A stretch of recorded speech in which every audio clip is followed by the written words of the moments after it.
What's up guys, welcome to another week's episode of Get Psyched, and on this week's episode we're going to be looking at the psychology of fear. Now in many circumstances fear is pretty necessary, and without it our lives would be pretty dangerous and unpredictable. And on this week's episode we're going to be taking a look at my top 6 tips on how to leverage and combat fear.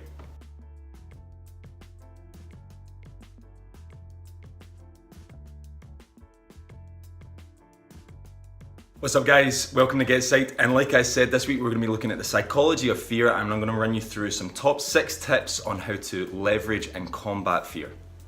So before we look at the top tips, let's have a think about what exactly fear is.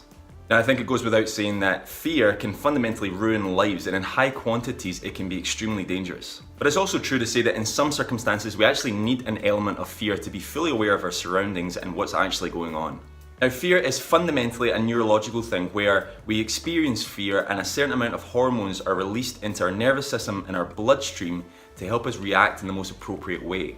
Now in a couple of weeks on Get Psyched I'm going to be looking at the psychology of stress, and this is actually correlated quite well with this.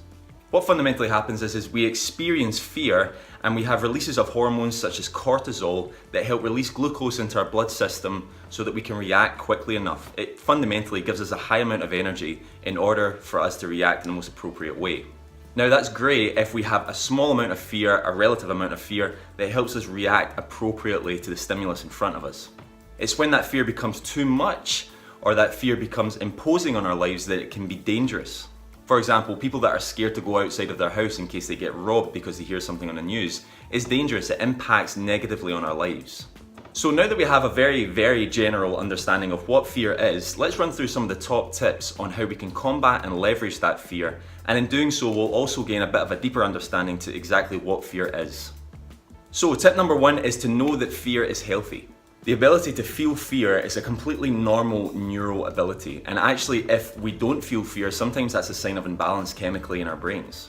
Fundamentally, the first thing to understand is that fear is completely healthy, and in order for us to leverage and combat fear in the future, this is really the first step. We need to know that fear is completely normal and it is healthy in relative circumstances. So tip number 2 in learning how to leverage and combat fear is to know that fear is not necessarily automatic. And when learning how to combat and leverage your fear, it's important that you understand that fear is subjective. It's applicable to every individual in different ways. Not everybody experiences the same fear or the same fear in the same ways. Fear fundamentally is learned, taught, experienced, and instinctive, so it's actually really complex. For example, when you're young, a bad burn might lead you to fear open fire, or a near drowning incident might lead you to fear open water. What's important here is to understand your subjective fears, understand where your fears actually come from. And if you can do that, you can start to learn the subjectivity of your fear and leverage and combat your own fear in your own ways. Okay, tip number 3 in learning how to leverage and combat your fears is to know that the more scared you feel, the scarier things become. And what I mean by this fundamentally is irrational fears. With fear, more fear can develop. It's fundamentally like a domino effect. And in psychology, we call this potentiation, which is a really hard word to say, but it fundamentally means that fear begets more fear. Let's give you an example. So maybe you're up late at night, you're in the house alone and you're watching a horror movie that's really scary, and you hear a creaking noise in your bedroom door.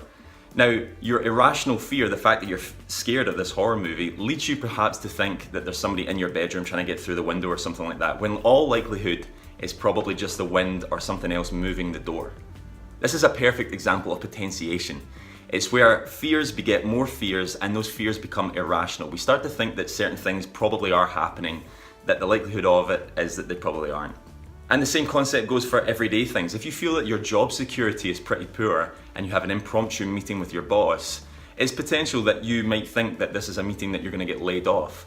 If you have that set fear, if you have that foundational fear that things are going to go wrong, that fear develops into more irrational fears.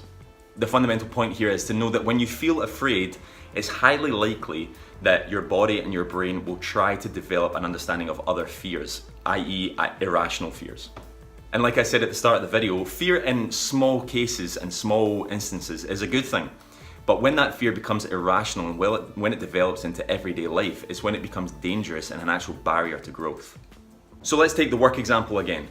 If your boss creates that impromptu meeting and you already have that fear of job security, the likelihood is you'll have those developing irrational fears that you're going to get laid off on the spot. If you take the time to just calm and think about the situation, you'll probably understand that the likelihood is that your boss is just giving you other tasks for the week ahead. It's far less likely that on the spot your boss is just going to fire you. Taking that time to stop, breathe, be calm, think about the situation rationally as best as you can really helps to impinge those irrational fears. Okay, tip number 4 is to understand that fear can actually make you do things that you wouldn't normally do. Now, I once had a basketball coach who said that fear is the ultimate motivator. And in part, he was right, but fear fundamentally doesn't mean that you're going to be motivated to do rational and achievable and productive things. Like we've already said in this video, fear can actually make us think and do irrational things. So my point here is to understand that fear can actually make you do certain things that you wouldn't normally do. And when you see those things that you wouldn't normally do, you can understand that fear maybe is a factor in your decision making. And understanding this concept can actually really help with you leveraging and combating irrational fears that you probably have in your daily life. Okay, tip number 5 is to learn how to put your body in a state of calm. Now, this tip is utilized extensively by people who have a very particular fear, the fear of public speaking, which is a pretty famous fear to have. Adopting relaxation and breathing techniques have psychologically and empirically found that they can really reduce fears and anxieties in people that public speak.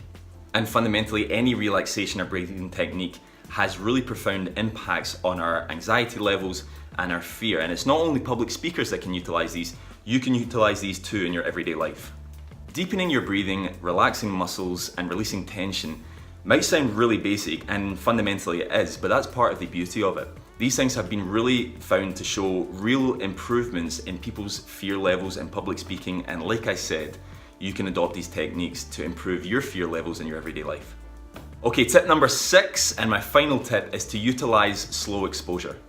Now, this might be a concept that you've heard of, especially when it's related to what's something called flooding. Flooding is fundamentally when somebody has a fear, whether that be a rational or an irrational fear, and flooding means that you totally expose yourself to that fear. So if you're afraid of spiders, for example, picking up a tarantula or being in a cage full of spiders would be an example of flooding.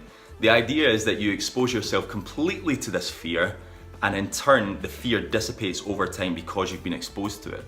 Now, slow exposure is a little bit different. That's where you're slowly exposed to the fear that you have. For example, you might have a fear of spiders, like the example I've just given. Slow exposure might be that you walk up to one of those glass cages that has a spider in it. You might not necessarily see the spider, but you're told that the spider's in there. That's maybe the first step to slow exposure. Another example might be people who are afraid of flying. The first thing that they might do is they might drive to the airport. Now, that would be the first step. The second step is that they maybe walk up to a plane. And then as they've become accustomed to that, maybe they'll walk inside the plane, and so on to the point where they're actually flying in the plane. Now, that's a really, really short snapshot of utilizing slow exposure, but it's actually something that you can use in your daily life. Leveraging and combating fear is what these top tips are all about, and slow exposure is something that you can utilize on a daily basis. Now, this process, of course, takes a little longer, and it's not the kind of thing that maybe you would just see the benefits from in one day or 1 week. But over a period of time, slowly exposing yourself to stimuli of something that you're really afraid of can have profound effects, and is empirically shown to have profound effects on people's level of fear and irrational fears. Okay guys, thanks so much for watching this week's episode of Get Psyched again. This week we've been looking at the psychology of fear, and I've given you 6 top tips on how best to leverage, understand, and combat your fear and your irrational fears. Thanks so much for watching, and hopefully catch you next week.